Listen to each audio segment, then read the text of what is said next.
I-serve lang po namin yung warrant. Okay. Ikaw po ba si Norman Magusig po? Alias Francis Leo Marcos? Hindi.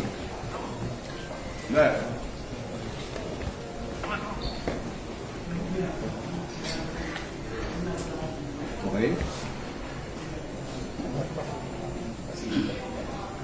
Parang saan yan? Bago pa po yun, ayanin pong masahan ko po kayo ng ano. Kita mo, sir? Kita mo? Operatiba ng CIVD. Kayo po ba, ulitin ko po, kayo po ba si Norman Mangusing alias Francis Leo Marcos? Yes, ako. Kayo ay aming inaaresto sa bisa ng warrant of arrest na issue ng RTC Branch 294 Parañaque City for violation of unjust vexation under Article 287 of Revised Penal Code as amended in relation to Section 6 of RA 10175. Kayo ay may karapatang manahimik, sir.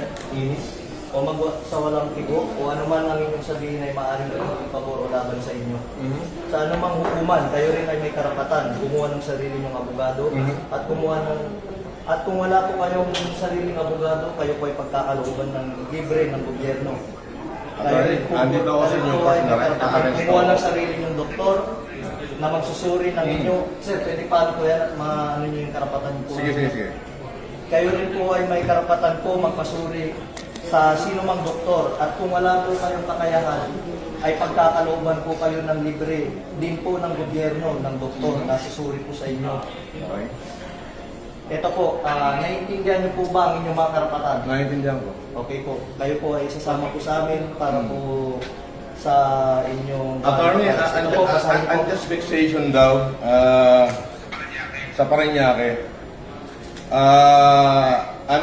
Hindi ko alam kung sino complainant nito.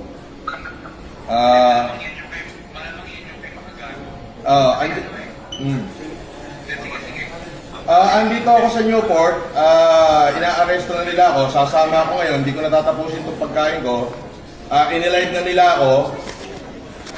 Pwede bang sasama na lang ako, Brad? Huwag mo na ako ipahiya. Hindi, kailangan po kasi may procedure po tayo. Sige, sandali. Iramin ko lang. May procedure po tayo, sir. Attorney, nasa ka ba?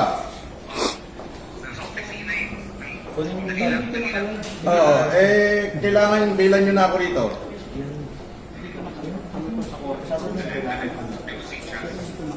Nang live ko, hindi ko lalabas ng live. Hindi naka-live ko. Ah.